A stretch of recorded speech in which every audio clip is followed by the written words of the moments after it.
And we're coming to you live for the Built Ford Tough Studio. Boomer Esiason, Greg Giannotti. It's Boomer and Gio on the Fan simulcast across the country on CBS Sports Network and wherever you are in the free Odyssey app. Good Monday morning. It is July 1st.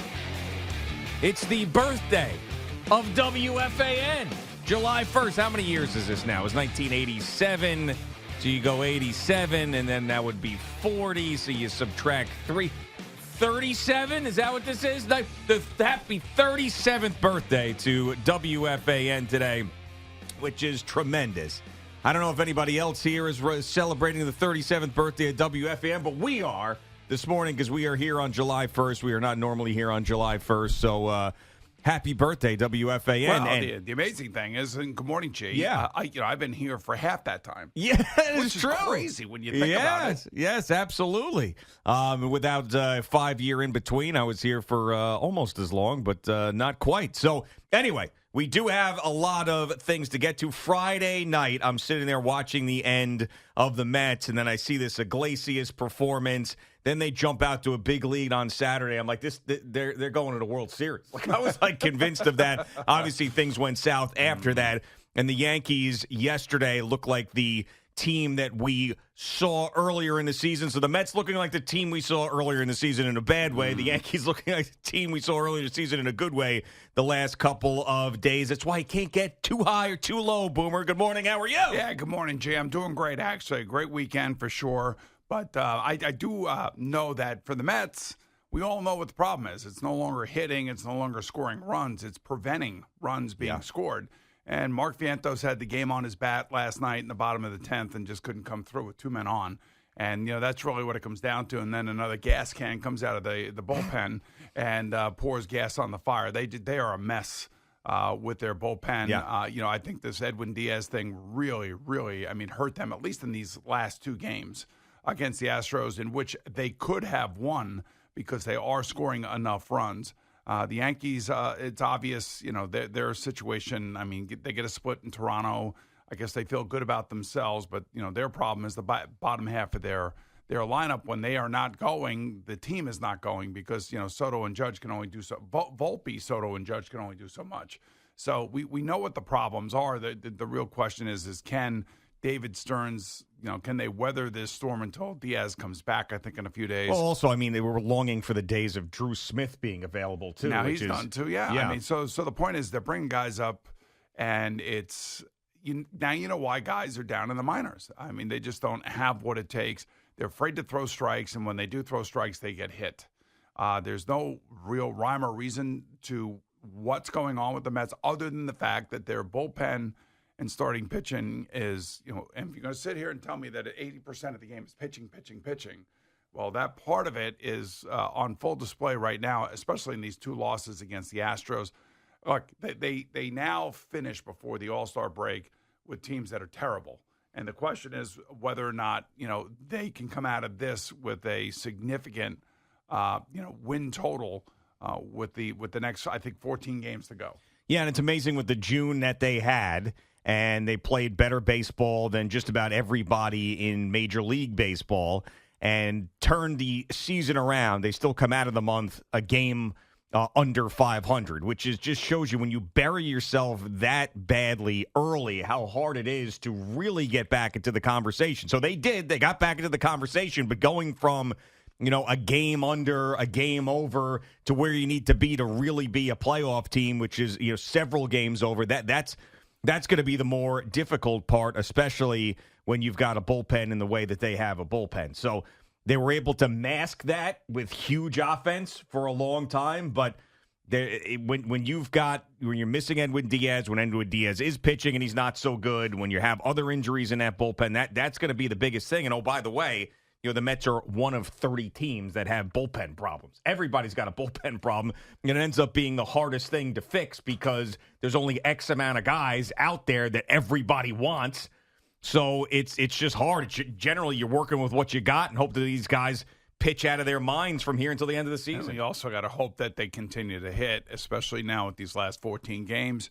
You go to Washington, you go to Pittsburgh, you come home to play Washington, and you come home to play Colorado. Yeah. I mean, this is the underbelly of the schedule. This is the part of the schedule where, if they're going to be a playoff team, these are the games, the majority of the games that they have to win. Beef up. I'm not saying they're going to go 14-0, but, give me a 9-5 run. Stack some wins, man. I'll take it. And then when you get to the All-Star break, maybe you're 4 or 5 games over 500, and then you make it a little bit more interesting for your general manager and your owner when it comes to where they are at and what they see here. So what's interesting to me is that we could have a John Tavares situation with Pete Alonso. We could have that situation where do they kind of go for it? Don't they go for it? Do they sign him? Don't they sign him? I mean, this is going to be a very, very interesting next 3 weeks. I think that the most likely scenario as we sit here right now is that he's not traded, but he also doesn't re-sign at the end of the season. Well, that would be which stinks, but doesn't that make the most sense? Is you can't. So if the Mets are in the mix, I don't care what David Stern's plans were. You cannot trade away Pete Alonso all right. when they're chasing down a playoff spot. And then at the end of the year, I think Scott Boras is going to go out and get more money for Pete Alonso than the Mets want to pay him. Especially when it comes to term. Yeah. The term is the key thing here because Pete's going to be 30 years old. But just to give you a perspective, so right now the NBA and the NHL are going into free agency. And guys are flying all over the place. Like Paul George signs this huge deal. $212 million for 4 years with the 76ers. Good, fine. Okay. You can have him. Good. You can have him. Good luck. I don't know how many games he's going to play, right? Yeah. So, but he is a great player. I don't want to lose sight of the fact that one of the Knicks rivals just added an all-star player. Whether or not he is going to be what he was 5 years ago, 6 years, that's yet to be seen. But the point being is, let me just give you an example, and I'm not trying to drag hockey into anything, but it is a big day for hockey fans, for Devil fans, Islander fans, Ranger fans. Here's the thing about Chris Drury that I like, but I also caution. The cautionary tale is, okay, you're signing guys to contracts that have either no move clauses or no trade clauses. So one of those players happened to be Barclay Goodrow. And Barclay Goodrow was somewhat of a playoff hero this year. They brought him in from Tampa because he is a pedigree. He does have a couple Stanley Cups. He was supposed to be able to, bring this team together and be a difference maker. Now, you can argue whether or not he was or he wasn't because he does the little things other than scoring goals. And they probably felt like they were overpaying him. So you give him a no trade clause and you basically say to him, we want to trade you. And he goes, well, I have a no trade clause. I don't want that. So what does the GM do? The GM says, we're going to put him on waivers and we're going to have a deal with at San Jose. We'll take him. Yeah. And now he's got to go to San Jose and pay those goddamn California taxes. And he's all pissed off. And I would be pissed off if I were him too, because when I came here, I thought I signed a deal that said no trade clause, none of this, none of that. And then all of a sudden the GM decides to be ruthless, which I'm good with, but it also creates a problem with the reputation of who was making the decisions. You see what I'm saying? Yes. So this is where David Stern's lies. I mean, I think I want a general manager that's able to divorce himself and to do whatever's in the best interest of the team. But when you do things that are in the best interest of the team, sometimes you create a reputation within the body of the players. Like, I'm not going there. I can't trust them. I can't trust that if I sign this contract that this clause is going to mean anything because they'll find a way around the clause. Now, so part of me says I love the ruthless nature of that. And if Chris Drury were the player and it happened to him, I'm sure he would be pissed off. And now, they're talking about trading their captain, Jacob Trouba, and, maybe retaining some of the salary. Maybe he's going to go to Detroit because most players have to submit their 15 no-trade list team right now. So for David Stearns, who's here, he's got no relationship whatsoever with Pete Alonso before he got here. He's got no relationship with any of these guys that I know of before he got here. So the question is, when the time comes, you have to make the decision that you believe is in the best interest of your team that you are running, and not because you're friendly with the team or the fans want this guy or the fans want that guy. That really doesn't have anything to do with the decision making.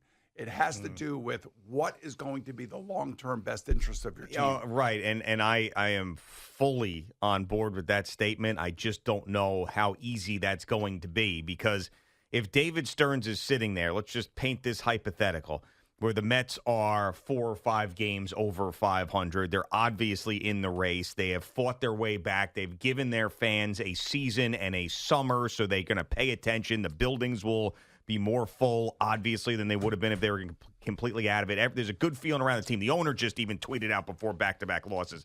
When I saw it, I was like, this is a minor touch the money spot when I saw it after Friday night. There's something special going on here at Citi Field. Just stop. Just shut up, because of back-to-back games after that they lost. But anyway, so we get to this point.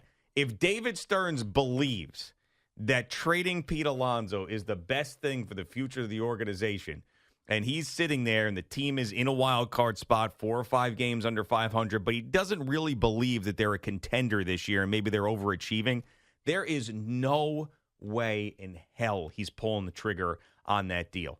And there's no way that Steve Cohen's going to let him pull the trigger on that deal, because at that point, you want to talk about a reputation, the Mets fan base would be outside with pitchforks if they did that.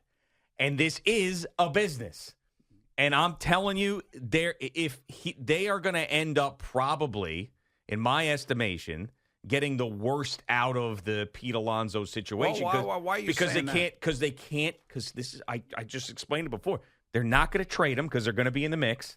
And then they're not going to want to pay as much as Scott Boras is going to go get for him on the open market. And then that's the most likely scenario right now. And then the Mets lose their first round playoff series or game, and then boom, it's done. Right. And then, then you're stuck. And, I agree, but that's what's going to happen. I mean, the easiest thing would be, Steve Cohen has all this money. We know how much money he's spending this year on players who are no longer here, so he's willing to spend the money. The question really comes down to, what does Pete Alonso look? Let's say Pete Alonso has 3 weeks in July that are going to be amazing. And let's say he's carrying the team, and let's say the team is well over 500 post All-Star break, and now all of a sudden we are rolling. You can't trade him. I'm with you. You can't trade him. There's no way.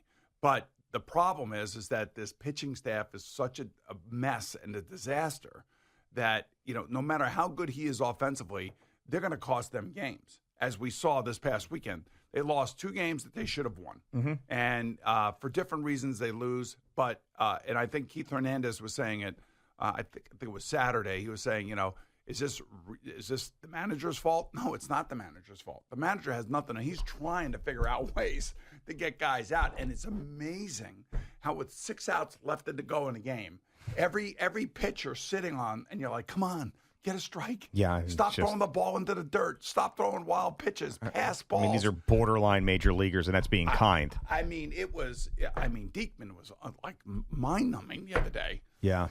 Yeah, so, this is the dilemma that they're going to be in. Now, here's another part of this. We talked about this till we've been blue in the face, but, Juan Soto is out there as a free agent at the end of the year. If you're the Mets and you want to sign Juan Soto, you sign him both Pete Alonso and Juan Soto? You're going to go into that Steve Cohen, through-the-roof luxury tax? I don't see that happening. Yeah, so, this is, I don't know. I just... That's the long-term stuff. All I know is when I was watching the game on Friday, I know things have changed since Friday, but the prevailing thought was we were this close to having them not even be a thought, like Jerry skipping over them in the updates for 2.5 months straight. And they climbed their way back into the conversation and given the fan base something. And that right there is to be commended. Now, don't fall off a cliff, but I don't think that they will. I really believe that this stretch that you detailed before the All-Star break and what they have here in July is going to be really beneficial for them to build a little bit of a cushion going into the second half of the season. I'll tell you one thing. In these 4, I think it's 14 games. I believe it's 14 games. If they go like 7-7 or they have a losing record through these 14 games, all of this conversation that we're having right now, out the window.